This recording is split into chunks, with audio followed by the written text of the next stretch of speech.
Olá, paz do Senhor a todos. Estamos mais uma quinta-feira estudando o panorama. Vamos dar sequência ao panorama do Antigo Testamento.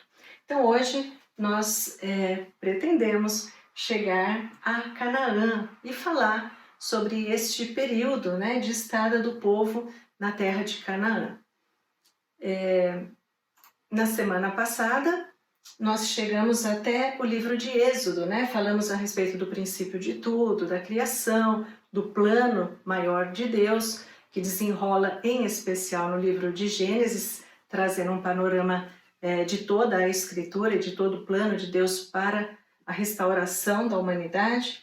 Entramos na era patriarcal, Falamos de Abraão, da sua promessa, e para os seus descendentes, e entramos no livro de Êxodo e falamos da importância deste livro e do contexto, tudo que envolve, tudo que está ali descrito. Então, antes de darmos sequência, nós vamos orar. Te damos graças por este dia, em tudo, Senhor, porque sabemos que a Tua boa mão é conosco. Abençoa cada um que está nos vendo neste momento, que está acompanhando esse estudo, e abençoa a minha vida, Senhor. Usa-me, porque estou aqui para te servir, Senhor, e que seja útil para os teus servos, as tuas servas que estão acompanhando estas aulas, assim como tem sido para mim este estudo. Em tudo te damos graças, bendizemos o teu nome, em nome de Jesus. Amém. Bom, então, só para lembrar, falando deste plano, que está em toda a Bíblia e em especial nós vimos um destaque em Gênesis e no livro de Êxodo, tem duas falas de Deus que aparecem com muita frequência neste livro, que é: eu sou o Senhor que te tirou do Egito. Então, o que ele está lembrando o povo constantemente é que ele é o Senhor, o Deus Todo-Poderoso, que é o libertador que os tirou do Egito, o Salvador, e que tirou, e o Egito, representa a escravidão e a morte. Então, é uma referência ao plano, de Deus para a humanidade, que o Deus Todo-Poderoso traz por meio do seu Filho Jesus, que é o nosso libertador, o nosso Salvador, que nos livra da escravidão, do pecado e da morte. A outra frase, que aparece mais de 70 vezes no livro de Êxodo, é: para que saibam que eu sou o Senhor. Então, lembrando o seu povo, nos lembrando que ele é o único Deus e que todos chegarão ao conhecimento de quem é este Deus. Nós vamos ver isso na história, seja para salvação ou para condenação. Salvação em Jesus e sem Jesus, a condenação. Bom, Deus estabelece normas, a partir do livro de Êxodo a gente vai ver isso, para que o seu povo aprenda a viver como povo separado. Separado é a definição de santo, para que o povo viva em santidade. Deus nos chama para vivermos em santidade, porque ele é um Deus santo, Então, povo especial de Deus e para Deus. Falando e lembrando e trazendo a lembrança ao povo da aliança que ele fez em Abraão e que foi se renovando, e aqui, lá se chamava aliança abraâmica, e aqui aliança mosaica, porque foi feita com Moisés. Bom, a aliança que Deus fez com o povo de Israel, representada por Moisés, também é chamado Pacto Sinaítico. Por quê? Porque foi dado a Moisés no Monte Sinai. E consiste em várias regras e mandamentos que Deus dá ao seu povo. Então a gente precisa lembrar que esse povo foi tirado do Egito, eram mais de 3 milhões de pessoas, e que eles ficariam, e Deus sabia disso, no deserto por muito tempo. Foram 40 anos de deserto. Então, muitas destas leis, destas regras, que a gente vai ver nos próximos livros, vão aparecer, elas trazem não somente orientações para uma vida espiritual, para um relacionamento, mas para a saúde, por exemplo, A questão de não comer carne de porco. Imagina a temperatura do deserto, caminhando embaixo daquele sol, 3 milhões de pessoas ou mais, e comendo carne de porco, né? O estrago que seria. Então, algumas destas leis têm questões de higiene, tem uma porção de coisa que tinha a ver com o momento que eles estavam vivendo, mas muitas são para a convivência, e aí a gente vai ver nesta sequência que neste tempo foi dado então a Moisés para entregar ao povo, para entregar a todos nós os 10 mandamentos. Então, essa seta aqui mostra os 10 mandamentos, tendo os primeiros 4 mandamentos como o relacionamento do homem para com Deus. Então, não terás outros deuses diante de mim, né? Temos que ser fiéis a Deus. Não farás para ti imagem de escultura, não as adorarás. Não tomarás o nome do Senhor em vão. E lembra-te do dia de sábado para o santificar. O sábado é uma outra questão, né? A gente já falou a respeito aí em outros estudos, mas podemos falar mais para frente.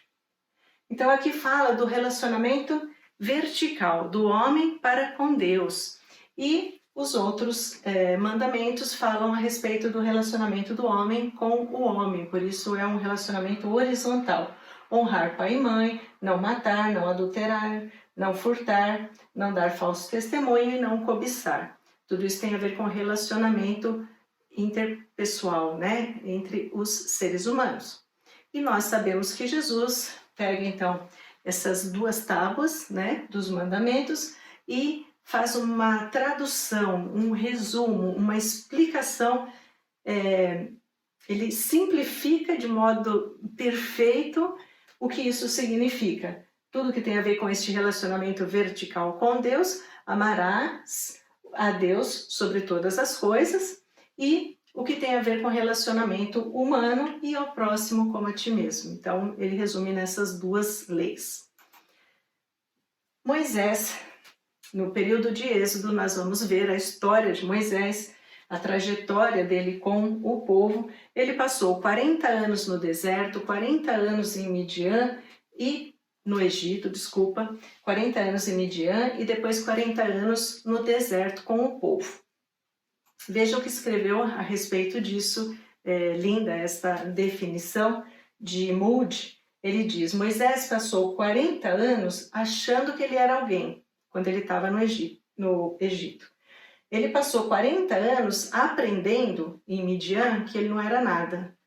E passou mais 40 anos vendo o que Deus pode fazer com alguém que sabe que não é nada.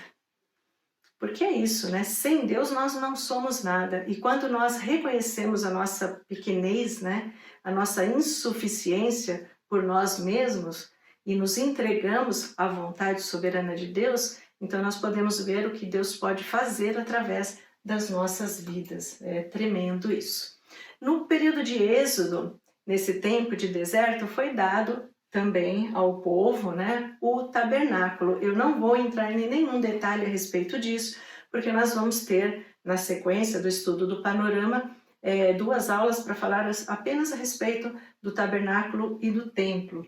Então, só coloquei aqui, habitarei no meio deles, porque representa a presença de Deus no meio do seu povo.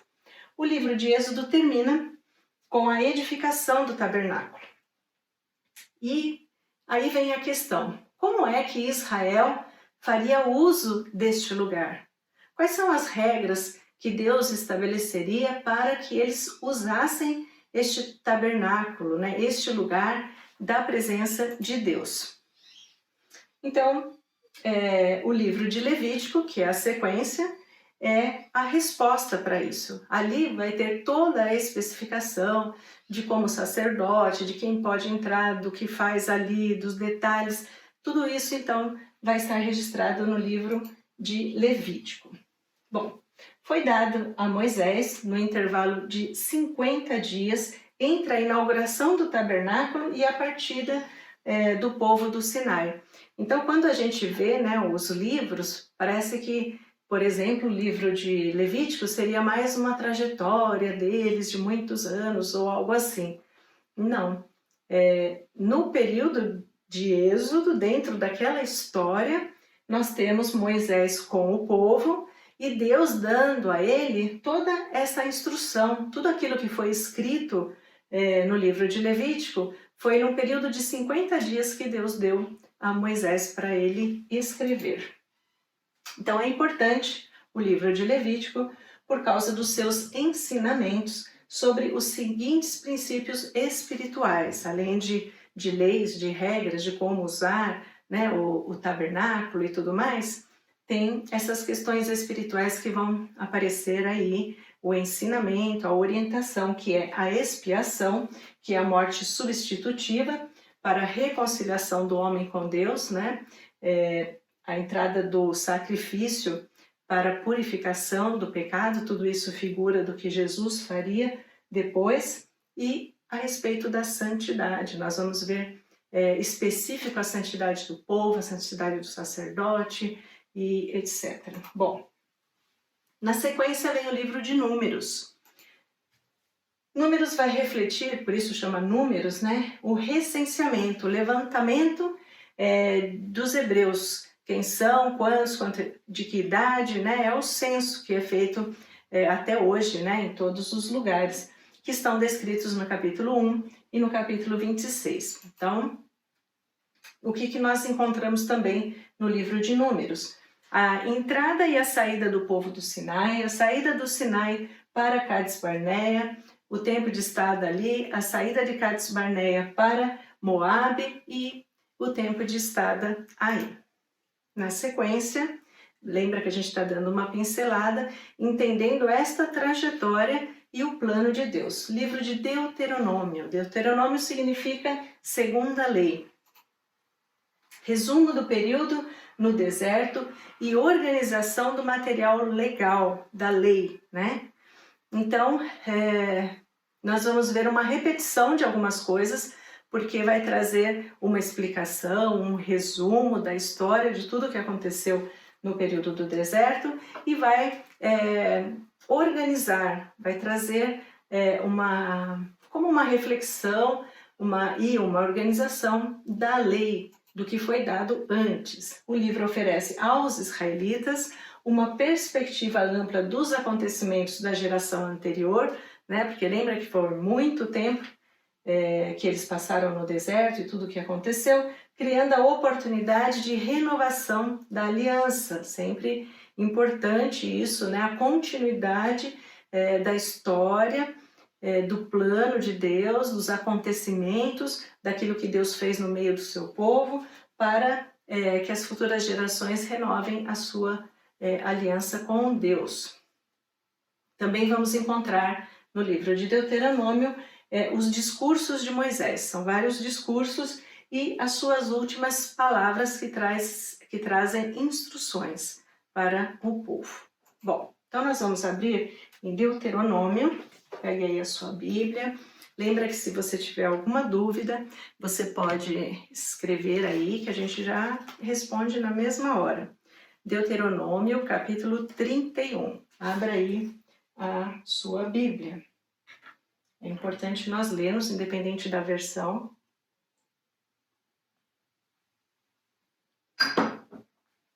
Versos 1 e 2. Diz assim: Passou Moisés a falar estas palavras a todo Israel e disse-lhes: Sou hoje da idade de 120 anos, já não posso sair e entrar. E o Senhor me disse: Não passarás o Jordão. Até verso 2. E o Senhor disse: Não passarás o Jordão. Bom, então Deus deixou claro para Moisés que ele não entraria na terra prometida. Vamos ver a sequência, que ele não entraria em Canaã. Então Moisés sobe ao Monte Nebo, que está em Moabe, em frente a Jericó. E aí vamos abrir no capítulo 34 para a gente entender essa despedida, né, de Moisés. Capítulo 34, Deuteronômio, capítulo 34, 4 e 5. Diz assim: Disse o Senhor, esta é a terra que sob juramento prometi a Abraão, Isaque e Jacó, dizendo: à tua descendência darei, eu te faço vê-la com os próprios olhos, porém não irás para lá. Assim, morreu ali Moisés, servo do Senhor, na terra de Moabe, segundo a palavra do Senhor. Então aí, a despedida, né? A morte de Moisés. Vamos continuar. Nem sempre funciona isso, né? Vamos lá. Na sequência, nós entramos no livro de Josué. Se você assistiu, esteve na igreja ou no nosso canal, eu ministrei esse domingo a respeito de Josué. Vou citar apenas um detalhe aqui do que foi explanado, né, na ministração. Se você não viu, entre lá no canal e assista. Moisés tirou Israel do Egito e Josué conduziu Israel a Canaã, a terra prometida. Um tirou, né, livrou lá pelas mãos do Senhor da escravidão, conduziu o povo todos esses anos no deserto, e aí ele para na entrada da terra prometida, e ali Josué assume no lugar dele para conduzir o povo para a posse da terra. Canaã, a terra prometida.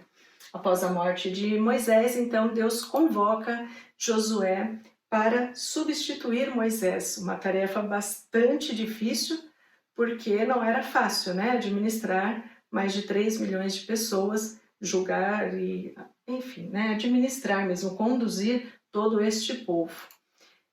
Ele chama para conduzir essas pessoas à terra prometida, ele diz para eles, para que eles cheguem lá, era necessário atravessar o Jordão. Então, é uma tarefa difícil, porque é um rio grande, e eles não tinham barco, não tinham ponte, ele não fazia ideia do que Deus ia fazer para que eles pudessem atravessar, mas Deus disse para ele fazer isso.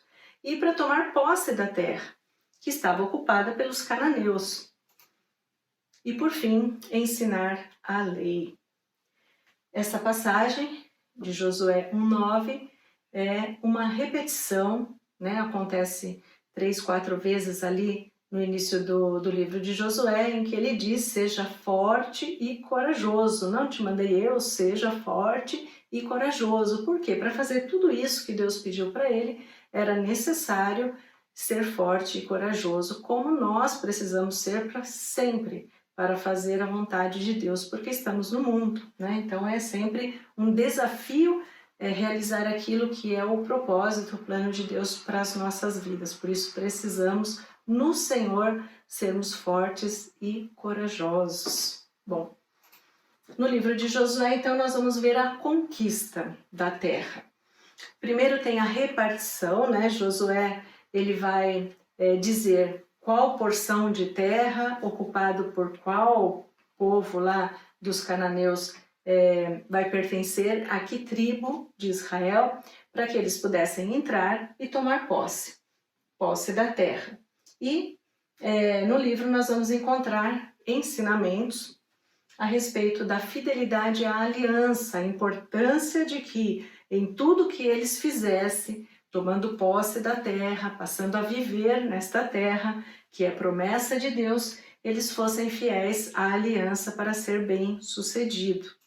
Bom, teologia do livro é esta, né? Eles deveriam entrar, pensa, você chegou, a promessa chegou, você recebeu uma promessa do Senhor, batalhou, esperou e orou e a promessa chegou. A teologia do livro diz: obediência e confiança a Deus ou desobediência? Estão desfrutando da promessa, estão dentro da promessa, estão na terra que Deus prometeu, terra boa, terra fértil. E o que você deve fazer ali? Você deve obedecer ao Senhor e confiar nele, sempre, independente de circunstâncias, do que aconteça. Eles estavam entrando numa terra, por exemplo, que estava cheia de homens de guerra, homens altos, fortes, e eles tinham que lutar contra eles para tomar posse da terra, mas eles tinham que obedecer no tempo de tomar posse e no tempo de viver neste lugar com confiança no Senhor. Ou, se a opção deles fossem desobedecer, tudo tem as suas consequências. Na obediência, livramento. vitória nas batalhas, no dia a dia e bênçãos sem medidas do Senhor. Na desobediência, derrota, juízo e a possibilidade, a abertura para maldição. Na teologia, nós também vamos ver, vamos lá em Josué 24, abre aí a sua Bíblia. A gente tem que falar um pouco rapidinho, porque tem muito conteúdo, né?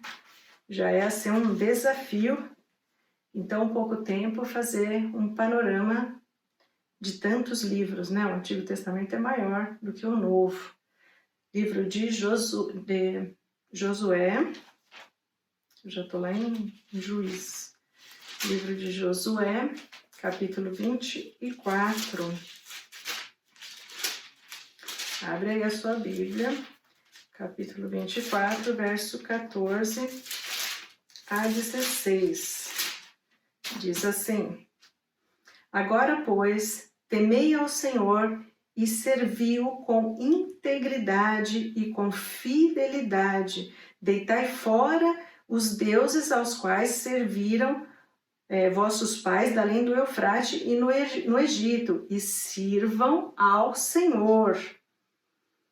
Porém, se vos parece mal servir ao Senhor, escolhei hoje a quem sirvais, se aos deuses a quem serviam vossos pais, que estavam da além do Eufrates, ou aos deuses dos amorreus, em cuja terra habitais. Eu e minha casa serviremos ao Senhor. Então respondeu o povo e disse: longe de nós o abandonarmos o Senhor para servirmos outros deuses. Então, essa é a base da teologia deste livro, daquilo que o Senhor pede, né? A síntese daquilo que o Senhor pede para Josué ensinar ao povo, que eles precisavam ser fiéis à aliança, né? Precisavam ser fiéis a Deus, porque Deus é fiel às suas promessas. Deus estava cumprindo tudo o que disse que aconteceria, o que disse que entregaria a este povo. Então o povo, nada menos, né, tinha que responder com fidelidade. E então, no final do livro de Josué, nós temos o relato da sua morte, né? Encerra com a morte de Josué, que também vai ser descrita depois no início do livro de Juízes. Então, por isso nós vamos ler lá em Juízes, no capítulo 2, de 6 a 8. Havendo Josué despedido o povo, foram-se os filhos de Israel, cada um à sua herança, para possuírem a terra. Serviu o povo ao Senhor todos os dias de Josué e todos os dias dos anciãos que ainda sobreviveram por muito tempo depois de Josué, e que viram todas as grandes obras feitas pelo Senhor a Israel. Faleceu Josué, filho de Nun, servo do Senhor, com a idade de 110 anos. Então, nós damos início aqui ao livro de Juízes, né, que repete este relato da morte de Josué. Bom, nós entramos no livro de Juízes e este período da história do povo é também chamado de período dos juízes, que precede, que vem antes do período dos reis de Israel, né, período da monarquia. O período dos juízes iniciou em 1380 a.C. e foi até 1050 aproximadamente, e tem então um tempo de acontecimento aí, de história. Presta atenção, porque esse livro ele é complicado. Complicado no sentido de terrível, né? As coisas que acontecem. 337 anos de história. Esse povo estava escravo no Egito.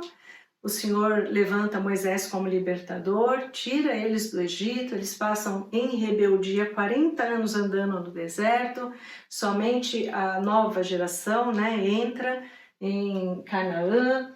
Aqui a gente vai ver o relato, né, no livro de Juízes, dos acontecimentos da posse da terra, e o que vai acontecer, nós vamos ver na sequência, que que esse povo vai acabar esquecendo, né, daquilo que prometeu.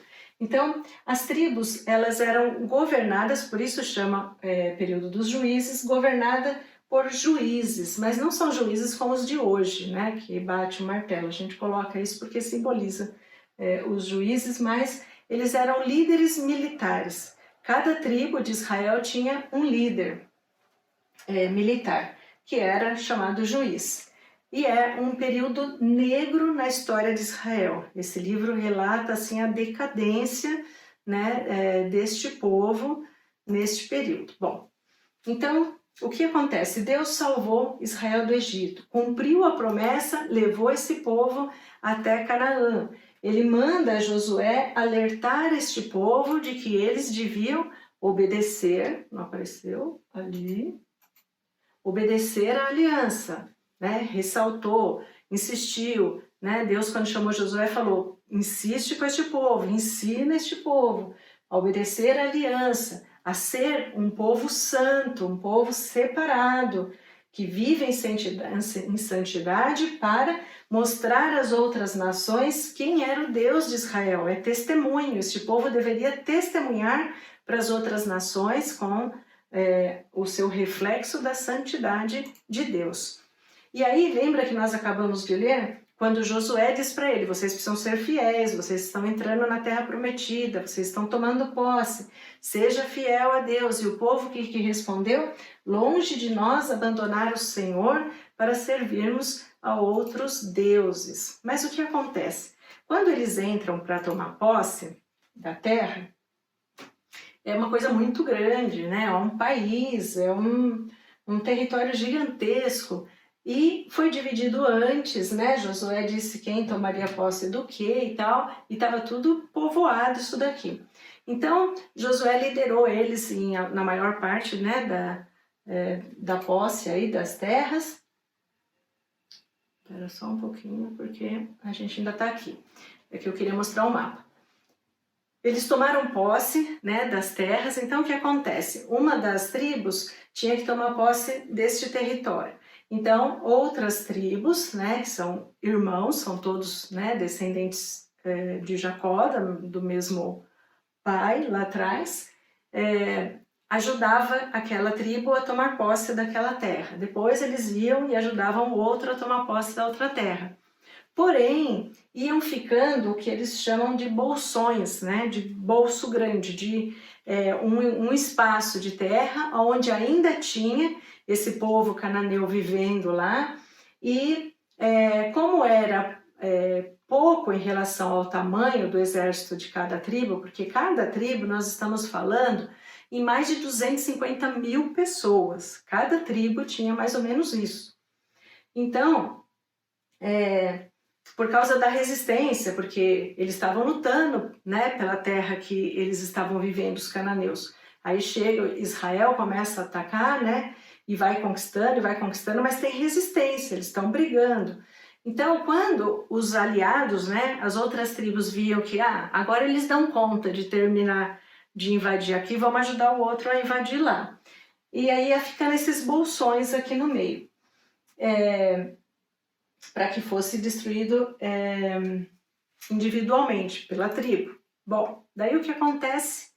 O que acontece é que há desobediência. Então, por exemplo, em 1:27 de Juízes diz que Manassés, a tribo de Manassés, não expulsou os habitantes que ficaram lá naqueles bolsões. Efraim não expulsou os habitantes que ficaram lá. Por quê? Porque eles sabiam que eles tinham poder sobre aquele povo. Eles estavam cercados, eles não tinham mais o que fazer. Aí, o que eles fazem? Eles percebem que eles são mais fortes e eles começam a sujeitar aqueles povos. Coloca aquela gente para trabalhar para eles. Vai plantar, vai cuidar do gado, vai ser nosso escravo, vai trabalhar para a gente. E começa a deixar. E o que Deus disse? Tira todo esse povo, não é para deixar ninguém, para que vocês não sejam contaminados, né, com a adoração aos deuses deles. Bom, resumo da história, né? No livro de Juízes nós vamos ver uma decadência total, porque o povo peca, abominações, abominações, porque esse povo cananeu, eles faziam sacrifício de crianças aos deuses deles. E os israelitas passaram a fazer essas coisas, além de adorar outros deuses, né? Faziam sacrifícios, eram coisas abominantes. Então eles pecavam, eles eram punidos, porque aí Deus permitia que eles fossem atacados, fossem subjugados por outros povos, eles eram punidos, aí havia arrependimento, nossa, o que nós fizemos, né? Nós deixamos o Senhor e adoramos a outros deuses, se arrependiam, e Deus ia e levantava um juiz para guerrear e libertar este povo. Mas aí o que acontecia? De novo eles voltavam a pecar. E assim foram 300 e poucos anos de história, ocorreu isso 7 vezes, e sempre começa o relato no livro de Juízes desses acontecimentos assim. Os filhos de Israel tornaram a fazer o que era mal perante o Senhor. Bom, sem governo central forte, juízes corruptos, povo corrupto, práticas pagãs cananeias. Assim é que estava vivendo este povo. Eles não tinham um governo central, eles não tinham um líder, um rei, alguém que coordenasse todas as tribos. Cada tribo tinha lá o seu juiz, os juízes foram cada vez mais piorando, se tornando mais corruptos, e na sequência dos relatos a gente vai ver que aí o povo começa a ser corrupto também, vão piorando e começam a aumentar a prática do que os cananeus faziam. Bom, os filhos de Israel tornaram a fazer o que era mal ao Senhor. O que acontece? Qual é o ponto aqui? A gente vai entender. 2 gerações passaram, desde Josué, dos anciãos que eram mais novos do que Josué. Quando Josué morreu, eles continuaram liderando, e aí foram envelhecendo, eles morreram e passaram 2 gerações.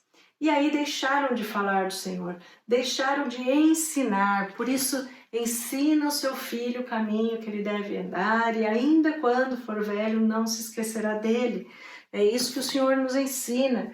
Então, o que aconteceu? Passou 2 gerações, deixaram de ensinar os caminhos do Senhor, eles se afastaram de Deus. O povo de Israel se afastou de Deus, e então ele começou a perecer, porque virou um caos aquilo. Virou algo totalmente abominável a Deus por eles terem se afastado de Deus. O período mais negro da história de Israel. Não havia lei, cada um fazia o que achava melhor e não tinham fé. Tragédia total. O livro termina, capítulo 20 e 21, né? Termina no capítulo 21, com uns matando aos outros, entre eles, né? Quase todo Israel se levanta por causa de uma questão que acontece ali entre eles para atacar, e eles quase dizimam a tribo de Benjamim. Então é algo terrível que estava acontecendo ali no meio deles. O tempo voa, pelo amor de Deus, já passou 33 minutos. Juízes, vamos lá. Livro de Juízes, capítulo 21, verso 25. Naqueles dias não havia rei em Israel, cada um fazia o que achava que era reto. Isto é, sem lei, sem Deus, né? Terminou o livro de Juízes desta forma. Há alguma esperança para Israel? Se você lê a história, você começa a ler a Bíblia e você chega até ali.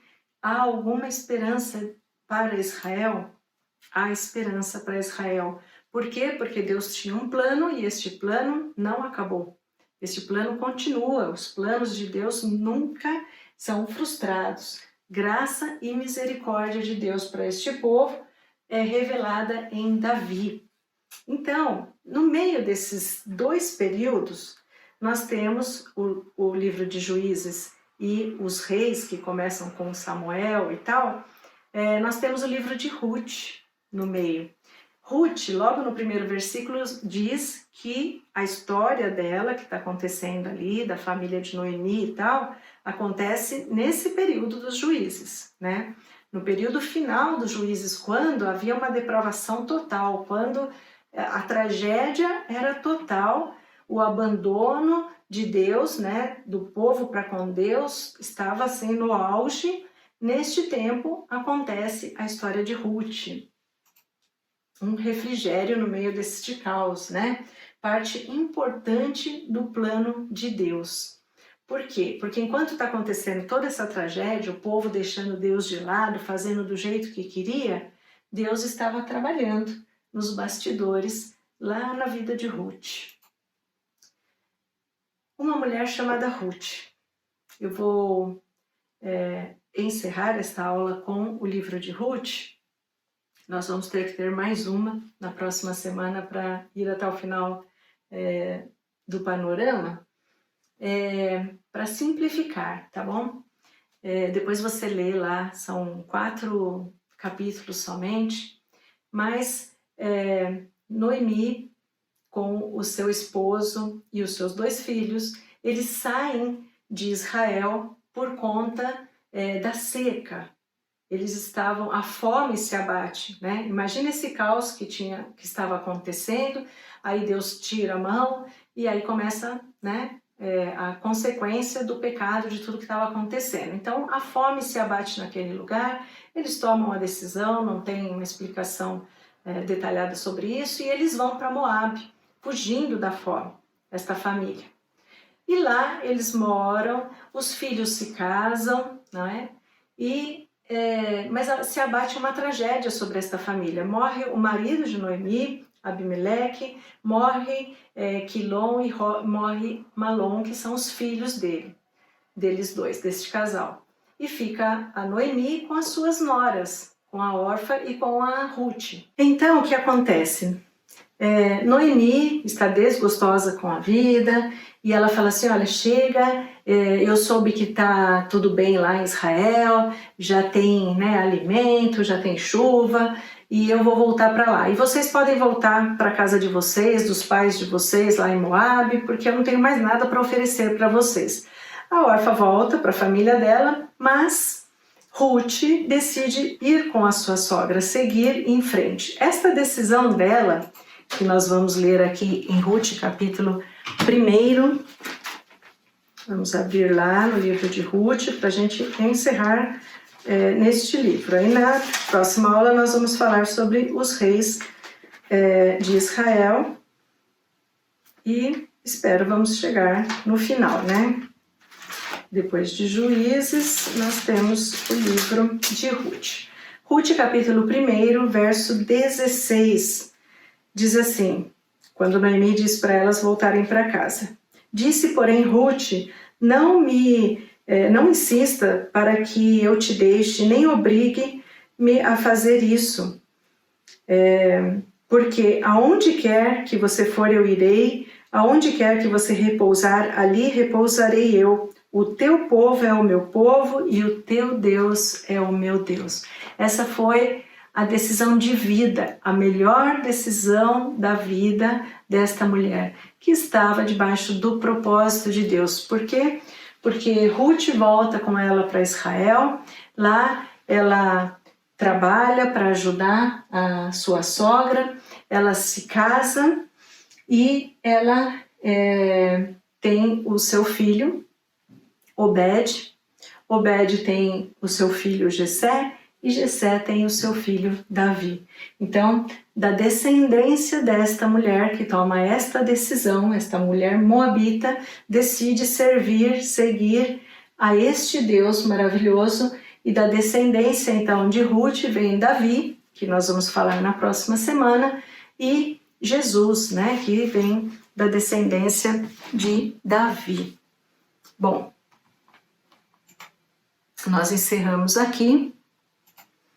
E na próxima semana nós vamos falar a respeito dos reis, né? Nós vamos sair deste período dos juízes e vamos entrar no período dos reis de Israel. Amém? Então vamos orar. Senhor Deus, nós queremos te agradecer por este tempo, Senhor, precioso, em que nós estamos viajando, é como entrar num avião e viajar sobre toda essa história, com a nossa capacidade imaginativa, nós vamos ouvindo e vamos visualizando e imaginando coisas grandes que o Senhor fez, como foi que aconteceu, e coisas tristes como a revolta do povo, Senhor, deixando o Senhor de lado. Tudo isso nos ensina. Nós jamais podemos nos afastar do Senhor, nós precisamos de Ti, ó Deus, e queremos Te servir em todo o tempo. Nos ajuda na sequência aqui do nosso estudo, Senhor, e em tudo nós Te damos graças, bendizemos o Teu santo nome, em nome de Jesus. Amém. Deus abençoe. Até a próxima semana. Compartilhe este vídeo, compartilhe as aulas todas que nós estamos postando aqui no canal, as pregações, coloque o seu joinha, se inscreva no canal, porque quanto mais pessoas tiverem acesso, melhor, não é? Compartilharmos a palavra de Deus. Deus abençoe.